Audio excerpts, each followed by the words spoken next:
India to take care of the DDT taxation, and to tell you specifically, certain European countries actually have a secondary adjustment on TP adjustment, which is for the dividend foregone or tax on dividend that is foregone. So the moment there is a TP adjustment that is done, it also results in a secondary adjustment of tax on dividend that is foregone. India so far has not reacted to this. They want to double taxation in that case. Well, all right. We'll end at least on this point here. Any other perspective? What about partners remuneration? Yeah. So last bullet was on the partners remuneration. As you all know, partnership, when it makes a payment to the partners, there are slabs specified according to the total income of the partnership.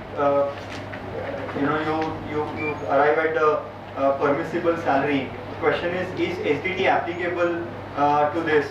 Now here the general specifics, etc., whether it is an expenditure allowance, etc., will apply. There have been several judgments in the past which said that partner salary, which is specifically allowed under 40B, is not subject to 48(2). This is pre-SDT era.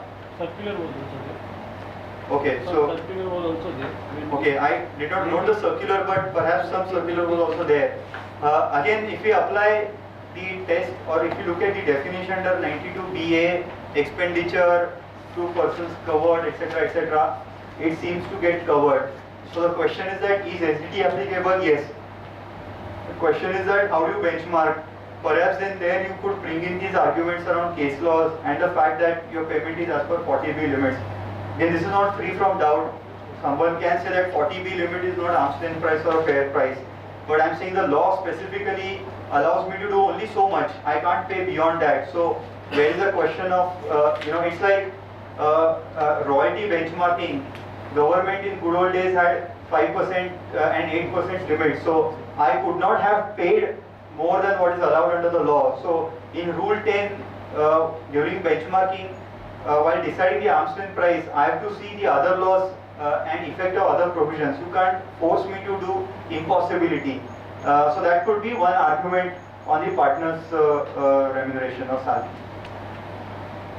So very quickly on this point, very small point, but you will understand the relevance of it. Two situations, entity A, entity B.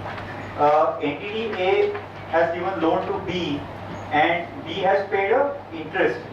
Let's say the rate of interest at which entity B has paid is 12%, and let's say arm's length price is 8%. Now this is a classic case of 48(2), where in the hands of entity B there is a 48(2) disallowance.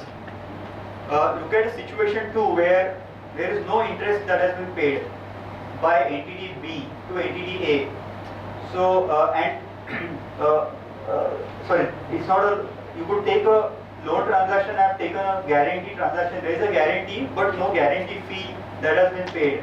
Same could apply even in respect of interest. Now here, because the way sections are worded, entity B, there is no expenditure in its books, so where is the question of applying SDT? So this is contrary to what we learned under the international transfer pricing. One of the biggest challenge today, or one big area open for debate today under SDT, is that what if I have not charged anything to my company or foreign to my associated entity.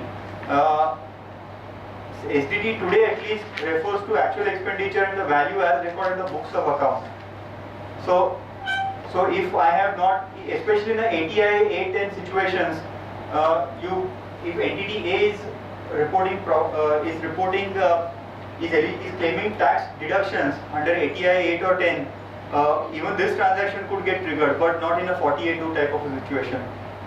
So this is just one takeaway. So even the guarantee fee debate that we studied in the earlier session could be applicable in case of domestic TP where entity is claiming a tax holiday. So this is just one takeaway. I will. Interest to partners 12%. ALP is 8%.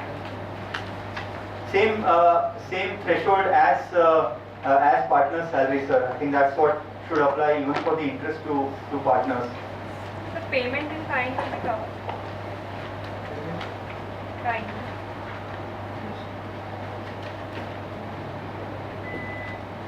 I would think it's not covered. Payment in kind, as in there is no transaction which you have recorded in the books and you just. No, in a situation where there is a development agreement between two related parties, and in a situation where there's a development agreement between two related parties, and the company developing the property is giving him constructed area for. Right. So Get your that- point. Yeah.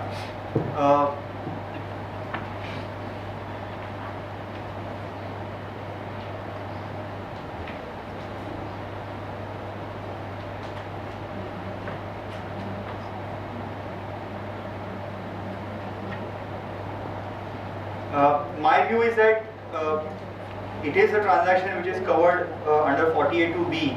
Let me again read 92(ba). Any expenditure in respect of which payment has been made or is to be made. So has been made certainly is not the case, but is to be made. So you are sort of discharging the consideration in kind. That's the situation. In case of a developer, this cost of development that he has incurred and will be the consideration. yeah, will be considered. So again, we are as far as the 48(2)(b) is concerned, the cost for him is the construction cost, for which the payment has been made to not to that party, but to my vendors, etc. So okay, let me sort of rephrase my answer. In that case, if it is a 48(2) type of a transaction, I feel SDT will not apply, because here there is no expenditure or payment to that party. In fact, I have discharged the consideration by way of a issue of by way of allotting a particular area, which is the revenue side transaction not covered under domestic TP. But if I am a ATIB, if I am a developer claiming section ATIB deduction, in that case, whether the fair value of the property that I have allotted, whether I have brought it to tax in the books of account, can certainly be tested under SDT. So a 48(2) type of a situation, I feel this transaction development agreement is out. But in case of ATI 10 situation, and if the developer is claiming ATIP deduction, perhaps SDT will apply. That's my view. 48(2)(b) will not. I feel so, yeah. So this is a question with which we started. I'm sorry I've exceeded my time by 15 minutes or so, but is 92(ba) independent of 48(2)? That's the question. I will. Any quick comments on this point, based on what we studied?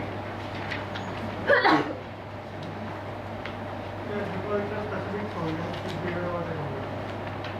Right. Any thought? Yes. Can always be countered that whatever is included in the limit of 5 crore, it is not at the market price, it is not at the reasonable price. The 92A is independently applicable. It's a separate Yeah, so I'm not on a transaction below 5 crore. I'm really not talking about it. Let's say if there is no 48(2), can you still 48(2) disallowance is not there, but can you still apply 92 and 92(ba)? And I'm, as I said, coming to a Shell or a Vodafone type of a situation where share issue transaction is there and your unreceived premium is being sought to tax by claiming that section 92 is an independent charging provision. In fact, department in its argument before the High Court has said that transfer pricing is a sixth head of income, section 92 adjustment, and therefore independent of whether income exists or not, there should be a TP adjustment should be taxed. That's the point. I'm sure after 10 years, maybe again here we'll be debating on similar situation in the context of domestic TP. Thank you so much for the patient hearing. Thank you.